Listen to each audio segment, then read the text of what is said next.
la causa, el origen que provoca estos desplazamientos forzosos no es tan relevante como el hecho de que se producen desplazamientos forzosos y que hay que encontrar soluciones que desde mi punto de vista tienen mucho que ver con el federalismo, en el sentido de que tienen que ser soluciones en las cuales trascendamos esta idea de caridad para entrar en una idea más de ciudadanía y trascendamos las intervenciones individuales para buscar intervenciones colectivas y reconozcamos algo tan básico como que las fronteras administrativas tienen bastante poco sentido cuando estamos hablando de problemas globales como el cambio climático. Por ejemplo, se ha establecido entre la ciudadanía europea esta percepción de que Europa vive una crisis de refugiados, cuando mi sensación es todo lo contrario, es que los refugiados padecen la crisis de Europa, ¿sí? Y la incapacidad manifiesta para ofrecer una respuesta satisfactoria a la situación de estas personas. Estamos hablando de algo que parece de gran dimensión desde la perspectiva eurocéntrica, pero que en la práctica, si reconocemos que casi 9 de cada 10 refugiados, mejor dicho, 9 de cada 10 desplazados forzosos, terminan refugiándose en países de los llamados en vías de desarrollo o menos desarrollados, parecería casi ridículo. Es decir, estamos hablando de esto como si fuese una afluencia masiva, cuando en realidad afluencia masiva es para Jordania o para Líbano, que tiene una quinta parte de la población ya constituida por refugiados. Que aunque no es un tema que haya comenzado ayer, sí que es un tema que, como el propio cambio climático, tiene mucho más que ver con la velocidad del cambio que con el cambio en sí. Es decir, siempre se han desplazado personas por desastres naturales, siempre se han desplazado personas de manera forzosa. Lo que está ocurriendo ahora tiene mucho que ver con la velocidad del cambio. Es muchísimo más intensa en los últimos años, lo cual quiere decir que claramente nosotros hemos contribuido a eso, ¿verdad? Pues nuestra presencia como especie humana en el planeta es absolutamente reciente. Hemos contribuido a ese cambio climático. Y esto me permite explicar por qué no me gusta el término refugiado del clima. Porque lo que estamos haciendo entonces es trasladar la responsabilidad a algo así como las pestes bíblicas, ¿verdad? Pensamos que el problema tiene que ver con el hecho de que llueve poco, o de que llueve mucho, o de que el agua de repente aparece contaminada, o de que el nivel del mar se ha puesto a subir, lo cual está, por un lado, de alguna manera, obviando la responsabilidad que nosotros tenemos en ese cambio climático, ¿sí? Y en segundo lugar, obviando la responsabilidad que tenemos en la gestión de situaciones preexistentes a este cambio climático. Pero la mayor parte de los problemas graves que van a provocar desplazamientos forzosos no son nuevos. La sequía no es un problema nuevo. Las inundaciones no son un problema nuevo. El cambio climático los cambia de escala.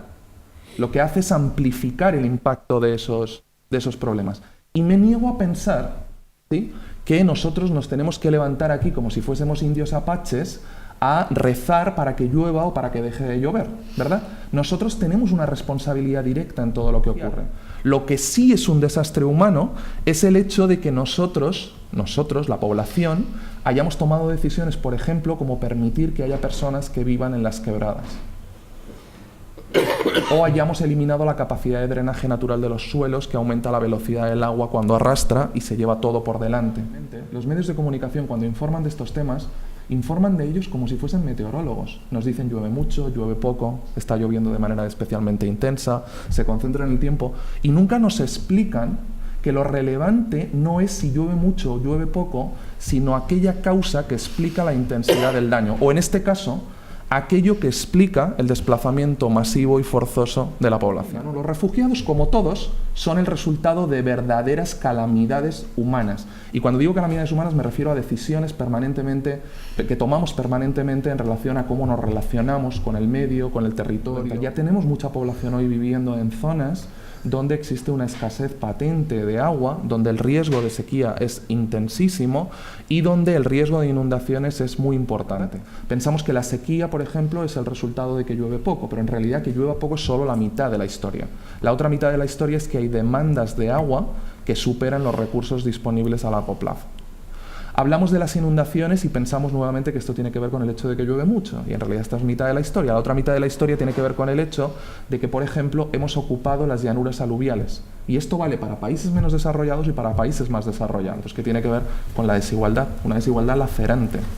El hecho de que estas personas no deciden vivir en una quebrada, o no deciden vivir en la ribera de un río, o no deciden vivir en el desierto del Sahel por vocación. En gran medida lo harán por cierto apego identitario a su territorio, pero fundamentalmente lo hacen porque no tienen oportunidades que sí se nos ofrecen a otros ciudadanos.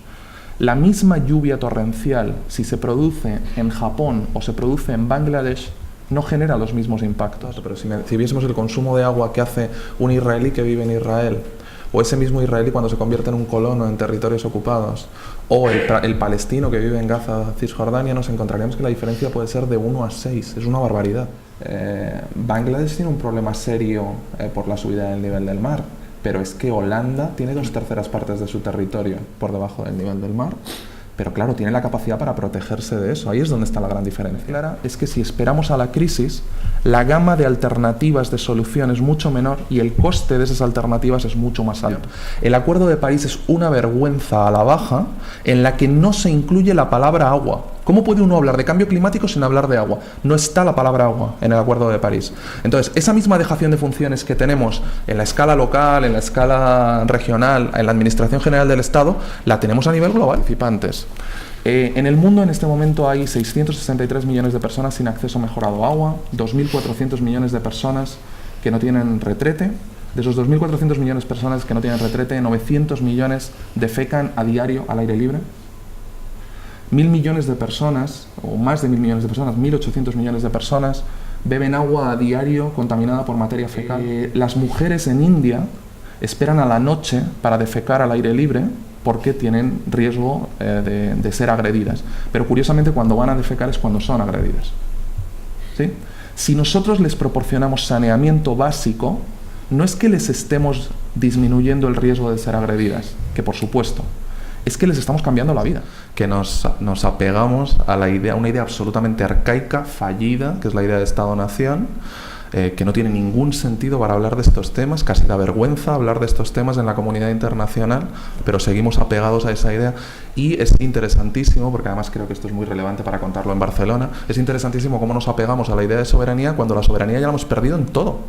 Las grandes decisiones económicas se toman fuera, los grandes acuerdos internacionales, y nosotros seguimos apegaditos a esta idea del terruño. Esto nos devuelve a la idea del federalismo. Esto implica una idea de soberanías compartidas y de cesiones de soberanía. O sea, tenemos que entender que encontramos estas estructuras globales, federales, en las cuales entendamos que solo a esa escala se pueden encontrar las soluciones, o si no, pues tendremos una tribu maravillosa y moriremos con ella.